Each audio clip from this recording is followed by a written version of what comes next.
All right, guys. So now that we pulled those emails out of that the atomic email hunter, and we got the picture file of those emails, we need to figure out if we're not typing them in one by one. And typing them in one by one is the most accurate way to do it, obviously. But who has time to do all that? This is supposed to be about getting as free as possible, which it basically is, and getting the emails in a specific amount of time, because we don't want to, literally anybody can scour the web for emails. You want to do it efficiently and fast. So basically you save that file. What you're going to do is you're going to go to onlineocr.net, and I'll have this link too also in that Word document. I'll have all these things linked that you need in that Word document that are crucial. There's 5 things. So there's the first 2 Google Chrome softwares, and then those web-based apps, and then there's the 2 softwares that the one cracked version of Atomic Email Hunter that I'll link, and the Snag. And like I said, I'm also going to link this website there too, and I'm still working on the other cracked version of Atomic Email Hunter, so stay tuned for that. Or not of Atomic Email Hunter, of Snag. So stay tuned for that one. But essentially what you're going to do is you save that as a video, as a picture file. You're going to upload it from this site, and that was in pictures. So I believe we saved as Snag PI1. Yep, there it is. And we're just going to upload that. And what you're going to do is you're going to change this. Obviously, it might be different for you, but I'm going to keep it English and change it to a Microsoft Excel file. And then you're just going to enter the CAPTCHA. So 545, and then we're just going to click convert. And we're going to wait for a second. And you'll see if you put it in as a Word file, it will just pop up with the words right here too. But I'll show you in a second for the Excel. Let's just let it run. And it literally pops up all the emails right here for you. It literally took them all off of the off of that picture. So then we're going to download the output file, and once it's done, which it looks like it is, we are going to open it. Then we're going to scroll all the way down to the bottom, and we are going to add those other ones, because why not? Copy, throw them in the other one, whoops, enable editing, obviously, throw them in there, and voila. Looks like we have 231 targeted emails, and it took us, what, 10 minutes, maybe? So now the trick is, and you'll notice with a lot of these, because that software had to essentially guess what the words were in the picture, this is another crucial part. I'm going to go through a bunch of them. You'll see that some of them are messed up. So this one says corn.com, and there's attention to detail things you're going to need to pay attention to. So you could go through this entire thing and fix them all if you want. This is another corn one. But I'm going to show you some shortcuts and hacks, because if you have thousands of targeted emails like some of my lists, you're not going to want to do all that. Why is this not going through? What the hell? All right, let's scroll back up. Let's go to, you can see that this is not we're going to fix this in a second, but you're going to scroll down, copy them all.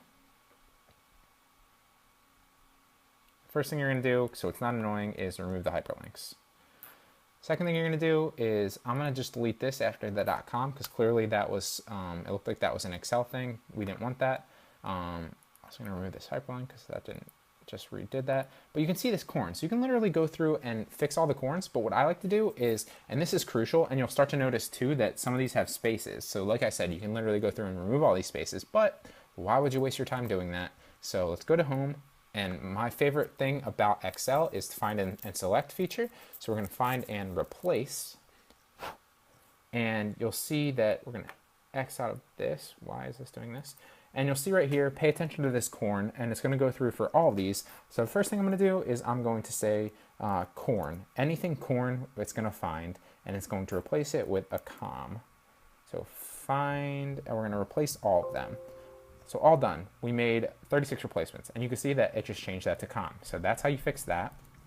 Now that we're still in here, you can see on the same one, there are spaces, because that software that we just used on, and like I said, if I find a better way to do this, because I'm going to be continually doing this myself, I will update these videos for sure and let you guys in on it. But this is the best way I know currently to do this, and it's literally easy and so fast. And you know, is it 100% accurate? No. But will it be mostly accurate? Yes, especially if you go through and look at all the emails essentially and do all these processes I'm about to show you. So next thing, we're going to find the space. So you literally come in, nothing's here, and you just hit spacebar. and then you replace it with nothing. Don't hit anything on the next one. And you'll see that all these spaces just delete. So replace all. Boom. All deleted. That one's good. So that should have done that with everything. It should have fixed all the comms, or all the coordinates to comms, and all the spaces just to nothing. So now you can see that what I like to do, you don't have to do this because you can literally continue to generate as many emails as you want. So if you don't have time for this, feel free to just skip this step. But what I like to do next is I'll go through my email list because I like to just pay. I have an attention to detail thing. I'll just run through and make sure that everything's fine. So I'll make sure that there's an @ and everything, because if it's not something at a .com or a .co or a .de or whatever the case may be, or .net, it's not going to be a legitimate email. So that happens from time to time. You'll have to notice that. Like right here too, these copies. This is another thing I wanted to say. So these copies right here. That software sometimes mixes up the copies, and you're going to want to pay attention to that. So we're going to go back to our nifty find and replace, and you'll start to notice these things the more you'll do this, and you can fix them so much easier. So we're going to go and we're going to find a copy. Is there a copy? I don't know where that is, so I am going to just copy it, and then I'm going to go back into the find and replace. So replace the copy with an @ sign, and boom. Is there a space in front of that? Yes, there is. So replace. Okay, 2 replacements. So fix those. Now you don't have to do that yourself. And one of the other things you'll notice is you'll get a bunch of targeted email leads that are all from the same place in a row sometimes. So this, info@fitsmallbusiness.com, jruger@fitsmallbusiness.com. And you might think that some of these infos and like the generic ones like contact at but I would leave them in there. I would leave them in there for 2 reasons. A, somebody's obviously a human behind that, and if they're targeted, they might be on their work computer very much like some people are, just scouring the internet for things that they're interested in. So you might be marketing potentially to somebody that is interested, regardless of the domain email name that you're targeting. So I would keep them in for that reason. I would also keep them in because you're never really sure. Like sometimes this is like at fitsmallbusiness.com or contact at passiveincomemd.com.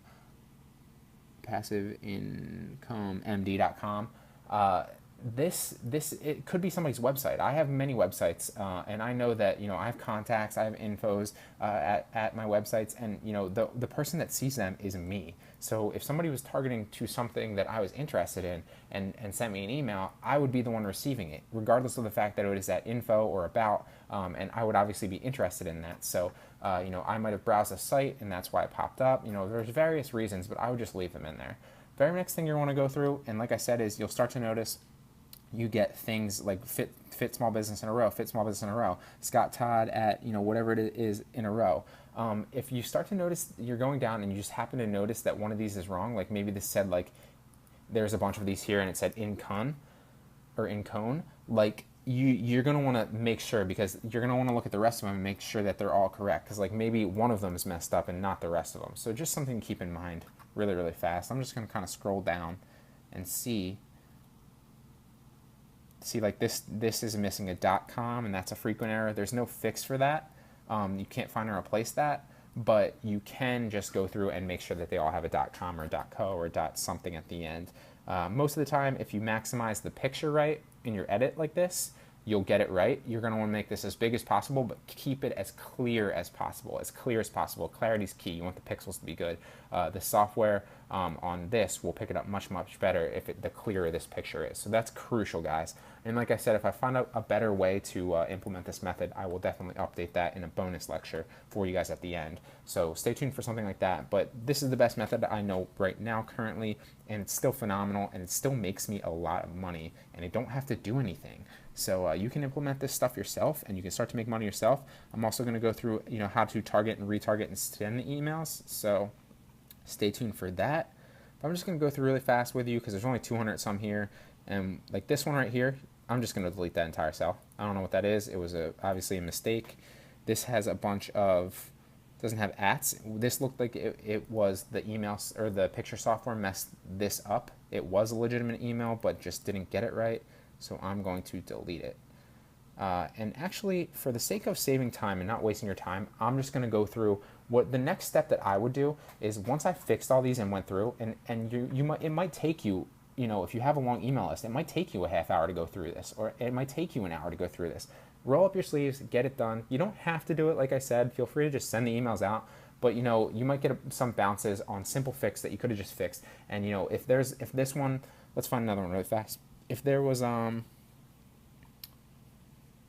right here, this is a up at toptal.com, but the dot's missing. So I could have sent this entire list out, but if I didn't scan through this and just figure that out, this guy might make a sale, especially if I'm marketing them top tier items like this, like my other campaigns sometimes. This guy might have made a purchase, and that might have been $200 for me, or you know, $99 for me, depending on what you're marketing. It might have been $20, but this guy might have made a sale. It's a simple fix that took you a second to find and fix. I would just recommend going through all these, you know, so you're not missing out on potential sales and potential remarkets, because these emails are valuable, and you can definitely continue to, you know, build an entire list at the end. So I will go through all these, but for the sake of not wasting your time, I'm going to show you how to build and send the email next, and then I'm going to show you how to remarket, and we'll get further into that. I'm not going to go through this entire thing, but if I were actually building and sending an email list out through this one, I would definitely do that.